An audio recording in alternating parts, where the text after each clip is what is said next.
Viewers, this is Guan speaking from the city of Chifeng in Inner Mongolia, a city that is about 300 kilometers away from the capital Beijing. Now today, an event is being held in the city center. It is called the 3D Printing and Intelligent Manufacturing Competition, organized by the BRICS Business Council as well as the Belt and Road Office in China. Now we have some distinguished guests today, Mr. Franz Matika. He is the tutor of one well-established college in Austria, and also Dr. Huang Dongjun. He is the vice director of one machine tool company based in Hubei province. Also, this company is the sponsor, one of the sponsors of the event today. Now, obviously, you can see here we are in the arena of the competition. This is a workshop, a real-time workshop. And also it's divided into several sections, and each group of the contestants were given the same task, the same tools, and the same deadlines. Okay, so let's walk to see what they are doing. Now, first of all, Dr. Guan, please give us some details about the competition today. Obviously, there's a brochure here. Yes, thank you. This site for the competition, there are 40 teams attended. Yeah, 40 teams. So every team has 3 players. Yeah, so they have to, in 5 hours, they have to finish, complete some tasks. Okay. It's about 6 tasks. First, like the operation and the maintenance for this site. Okay. So initially we have some faults in the site, so you have to find it out and fix it. Okay. That's the first task. Okay. The second, you have to use in this industrial robot. Okay, let's take a look. Yeah. The industrial robots. Okay, it looks like the players from Pakistan and Ethiopia, they've been divided into the same group. I think they are doing the maintenance or they try to find the fault. The fault. Hello guys, how are you doing? We are fine.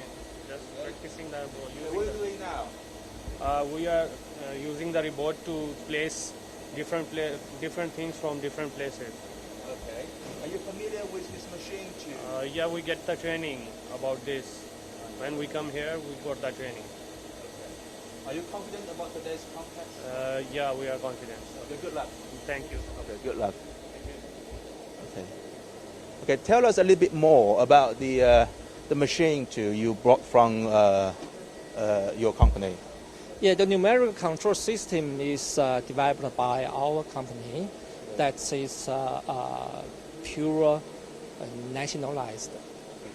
Okay, so our software and hardware developed ourselves. So, for example, this machine center, its presence is about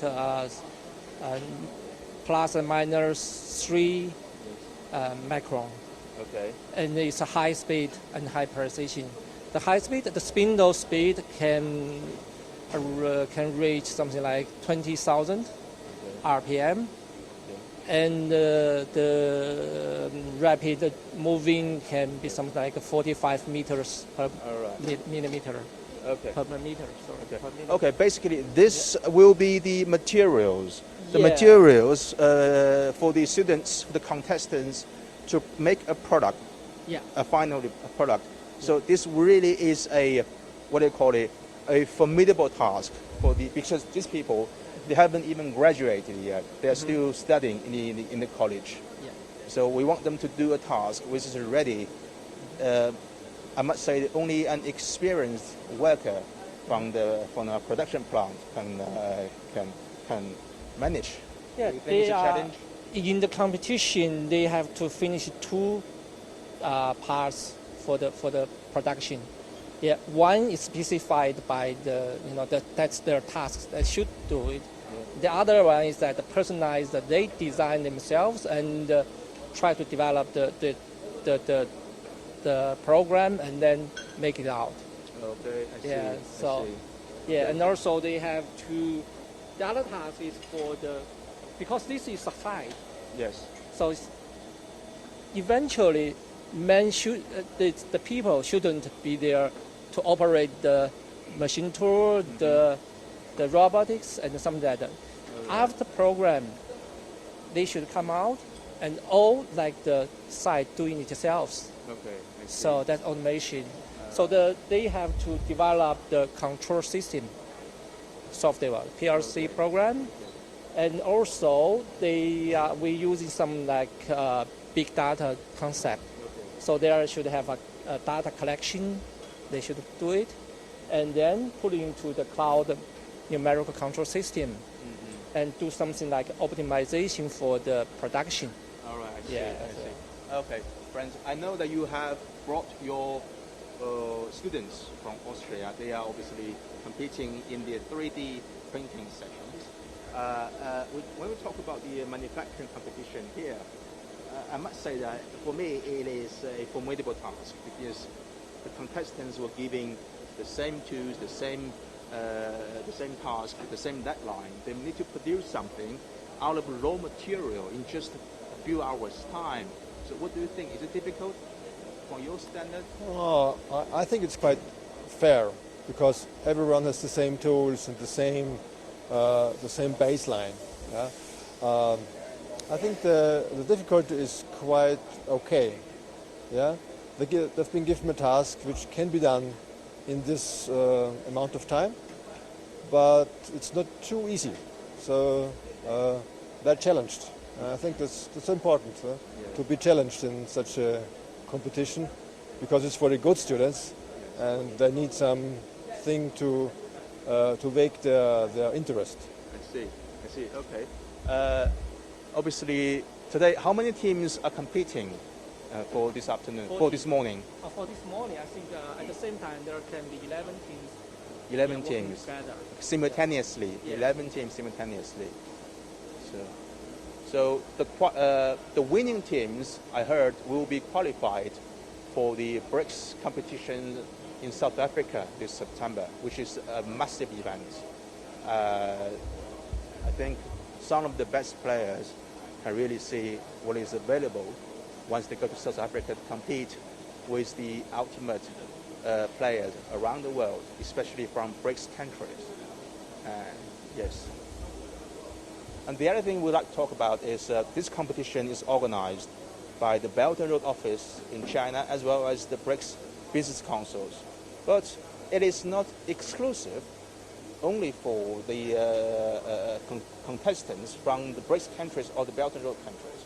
So which means the organizers would like to invite people around the world, the young talents around the world, even they are not in the BRICS member family or the Belt and Road related countries. So what do you think of that? Oh, because my students are from Austria and we are not part of the BRICS countries. So we are in this area you mentioned. So I think it's great because it's an opportunity to meet students from different countries and get them insight in how things are done in China, for example, and how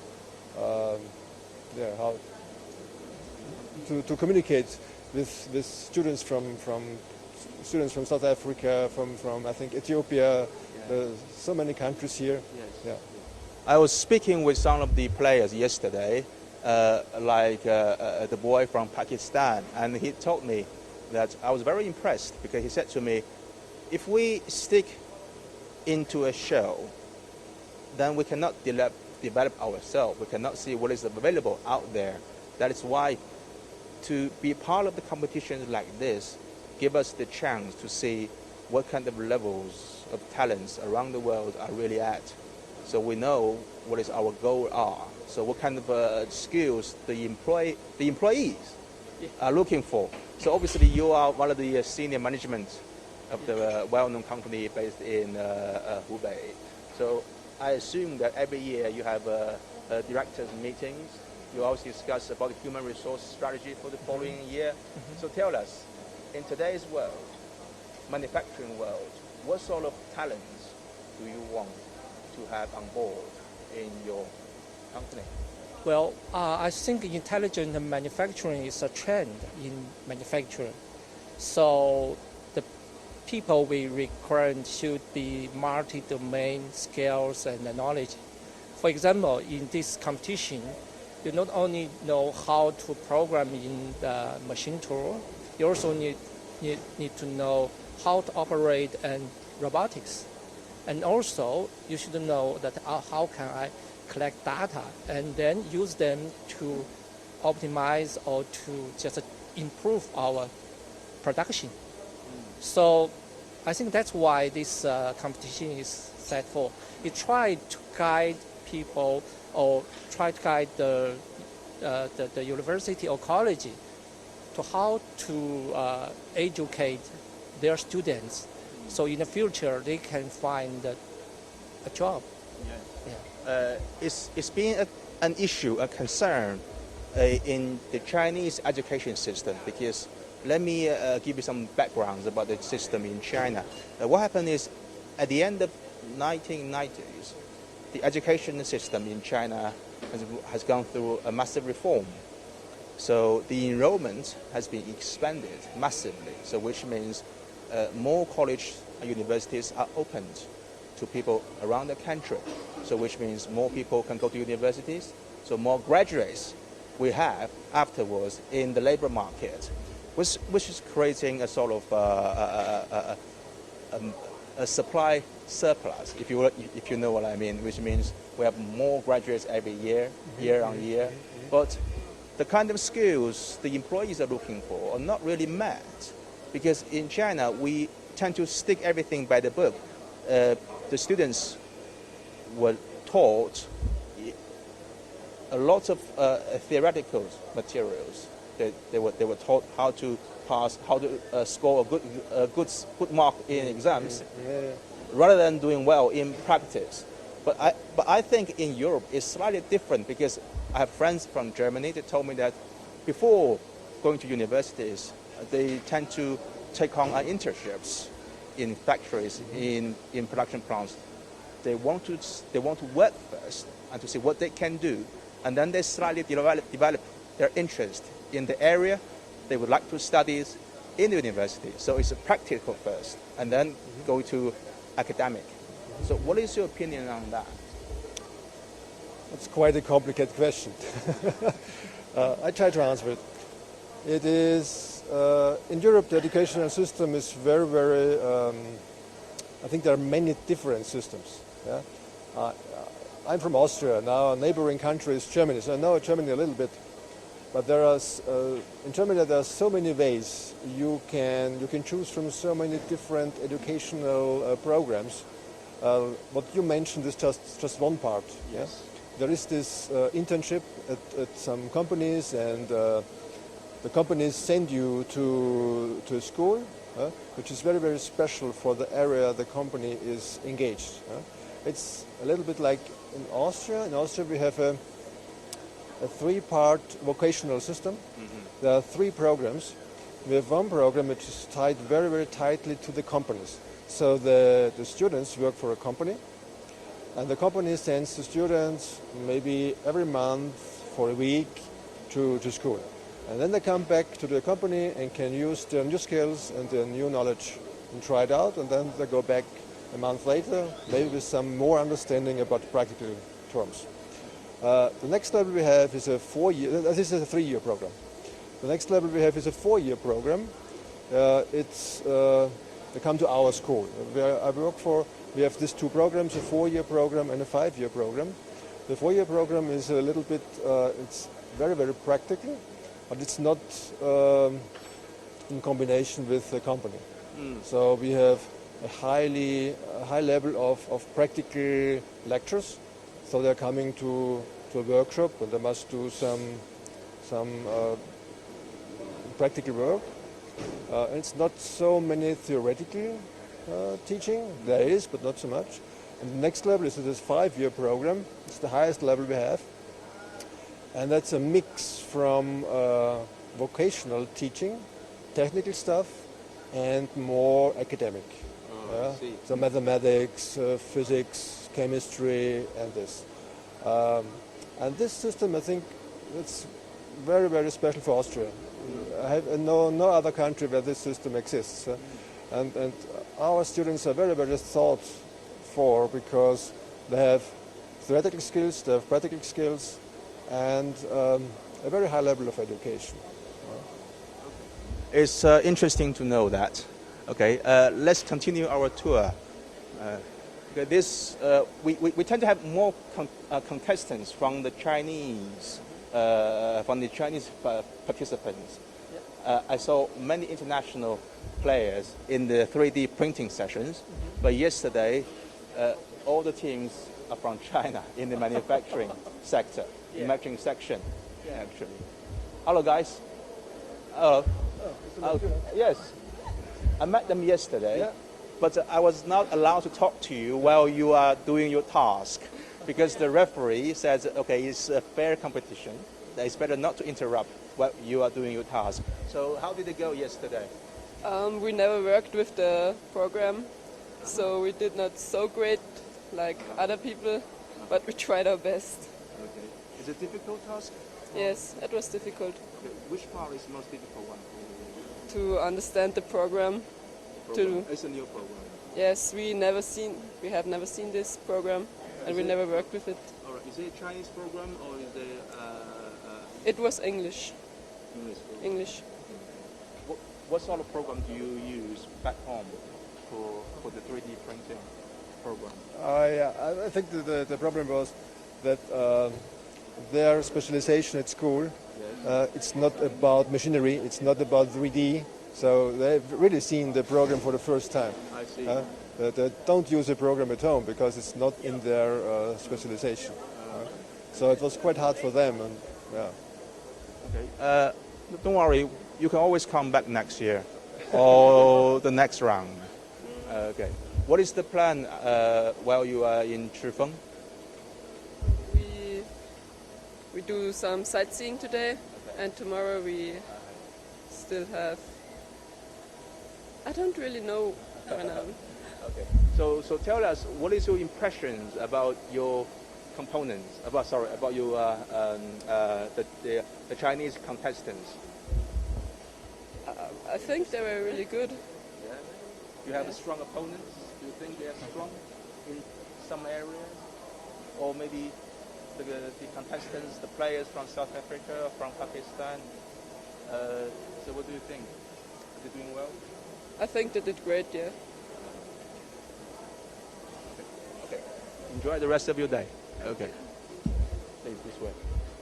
Okay. We met them yesterday in the 3D printing session, the 3D printing competition session. So they are free today.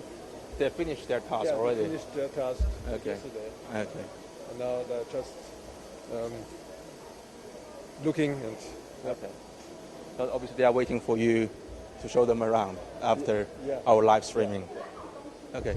Okay. So this is one session of the competition. It's the intelligent manufacturing competition session. So we will go to the other production plant where a 3D printing competition is being held. It takes about 2 minutes by car. This way, please.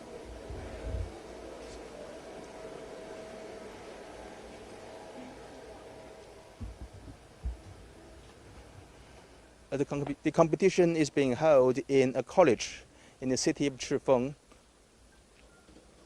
This college has over 8,000 students studying currently. Okay, guys. Okay, get the other way.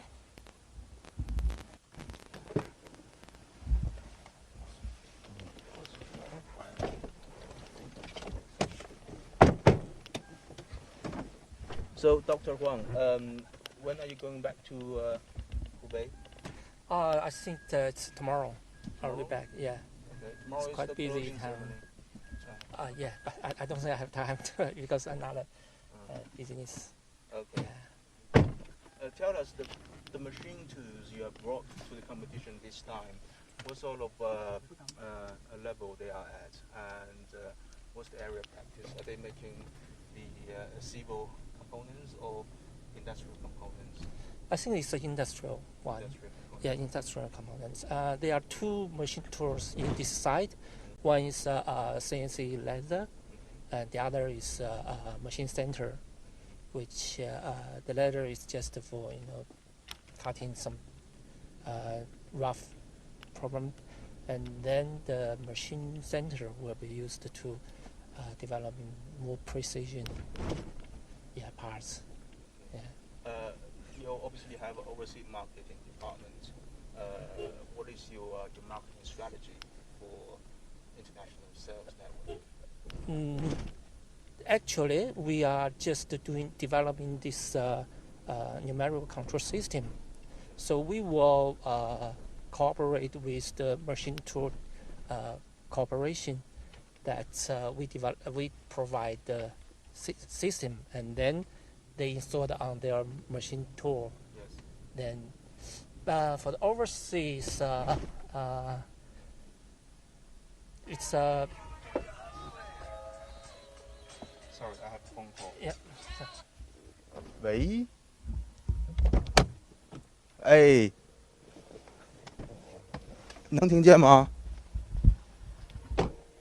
可以是吧？好的，我们现在到了一个3D 打印区了，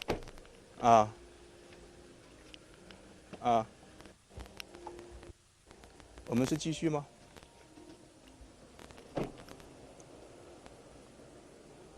Okay, okay. This is the this is the other section for the 3D printing competition.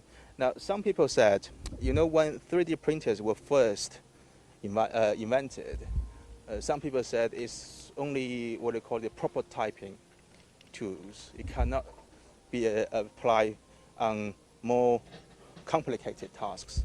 But nowadays, people are saying it's becoming the next generation of machine tools, especially for the 21st centuries. So obviously you are in this field, so what is your opinion? I'm not really an expert, but I think what I heard of is it's of course used for prototyping, but it's evolved, and now I think it's already usable for small batches. Okay. So I think if you have no serial production, if you just need I think 10 pieces or 20 pieces of some device, then you can use 3D printing.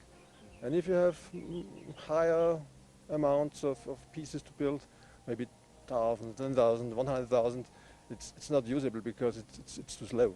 You need some time to print. Mm-hmm.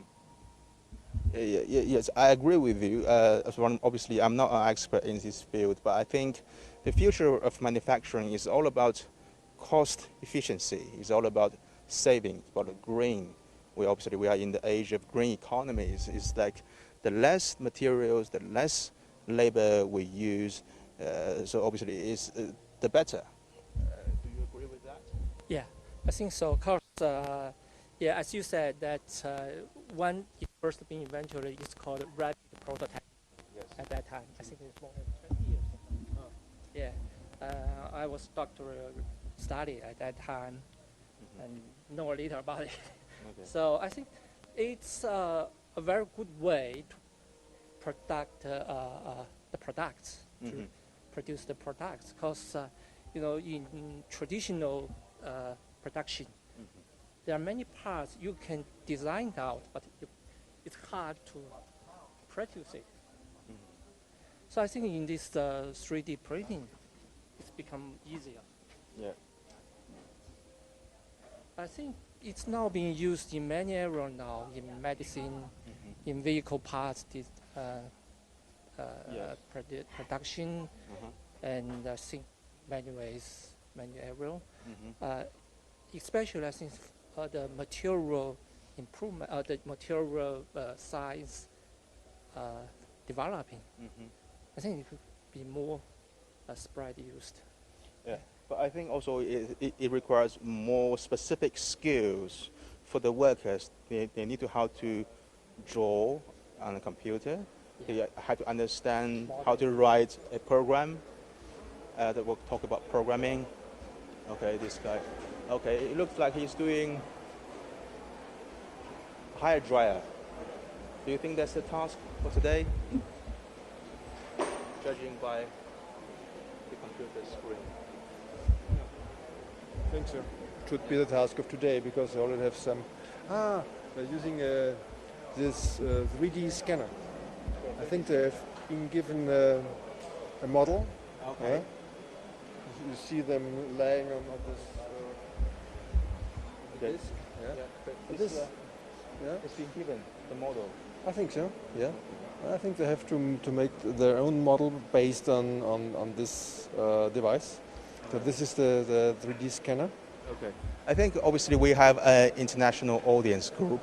Some of them are not familiar with 3D printing, the world of 3D printing. So give some introduction, down to earth introduction. What is 3D printing? As I told you, I'm not really an expert. That's Okay. I know a little bit. 3D printing is just you use the 3D printers are there, and it's like a normal printer, like a 2D printer. A 2D printer prints ink on paper, Yes. and it's just a flat surface. A 3D printer prints layers of a material to build a 3D structure. I see. And most of the time you use some kind of okay, I don't know the English word, Kunststoff in German, plastic. Plastic. Plastic. I don't know what's the name of the material. Do you know? The used for printing. Yeah. The material used for printing. Something. I'm not sure. But anyway, so these guys, I think the task for today is that they have to make a component out of the existing models to make sure that they can fit together. I think yesterday the task was more or less about that. So there could be something missing in this model, so they're trying to figure it out. Okay. 哎，你好，打扰一下，那个今天的任务难不难呢？算有点难吧。啊，主要是做什么？这个是一个钻头，主要是件儿太大了，件儿太大不好扫。I see. Okay. 谢谢。Okay. The task today is obviously they have to scan this driller first, but he told me that it's a little bit bigger than he expected, so it's a bit problem while doing the scanning. So they have to draw on the computer screen first and then print it out here. Look, it's doing the work. It's doing the work.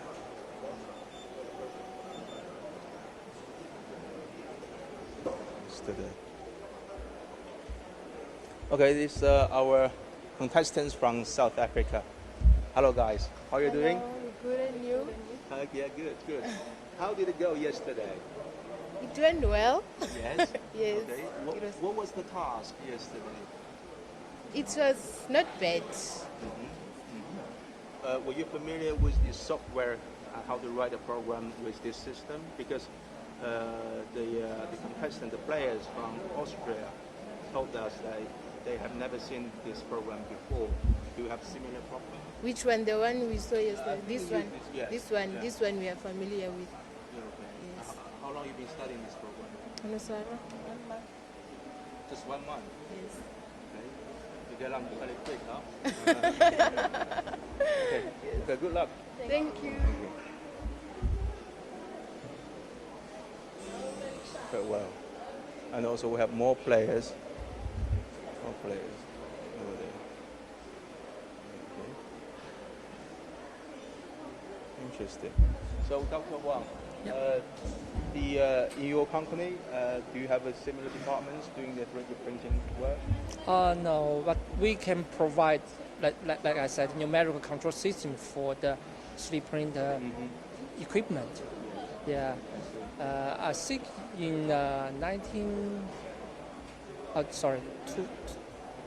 2013, our company has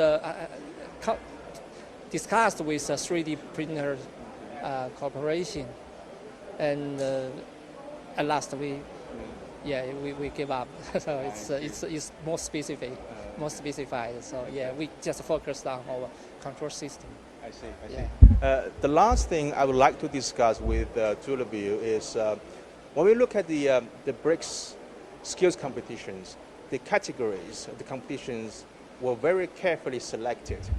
There are welding competition, electrical engineering competition, the 3D printing competition, intelligent manufacturing competition, and many more. So why do you think these areas have been chosen specifically? Do you think that those are the areas that the labor market will have a strong demand in the future? Yes, I think so. There are actual technologies which are evolving, technologies maybe that are not quite major yet. So there's flexibility, so we can experiment. There's much need for creativity in this area. So I think it's a good selection. What do you think? I think that I agree with that because for China, we're trying to improve our technology in the manufacturing. For example, the China 2025. Yeah, so I think the call for that project, or we can say it's a project, something like that, it's the intelligent manufacturing. So intelligent manufacturing include all these aerial technologies. So I think that especially for our China, the economic has changed. It doesn't rely on people to do, in a big factory and many people there. So it's hard to find work power now in China, especially in the economic, in Guangdong, in Jiangsu province. So that's why many industry is now trying to develop this kind of intelligent manufacturing side. So at the same time, then the workflow, the work market should be changed as well. The work market, yeah. So that's why I agree. This competition that is used to, as I said, guide the university and colleges that you should educate the people like this, yeah, in this area. Okay. Yeah. I assume that obviously those are the future trends for the labor market. The labor market, the kind of labor your company would like to employ, and the kind of labors that the college want to bring to the labor market. And from my point of view, I think the youngsters today have a lot of tasks on their shoulders. They need to be able to work individually under pressure, as well as to be a team player, to work with the abilities to solve problem, to resolve the problem, as well as to complete the self-learning curve at the same time. Obviously, it's like the 3D printing competitions. A lot of skills are required in this. We have to understand the mechanical world, the electrical world, as well as the software technology. So it's very task for me. It's tough job. It's a tough job. Sure. Okay, thank you guys. Yeah. Okay, thank you. Thank you. Hello, viewers. This is CGTN live from the city of Chifeng in Inner Mongolia, where the second 3D printing and intelligent manufacturing competition is being held. The winners from these teams will be qualified for the BRICS Skills Competition in South Africa this September. We have more news on that later on. Thank you.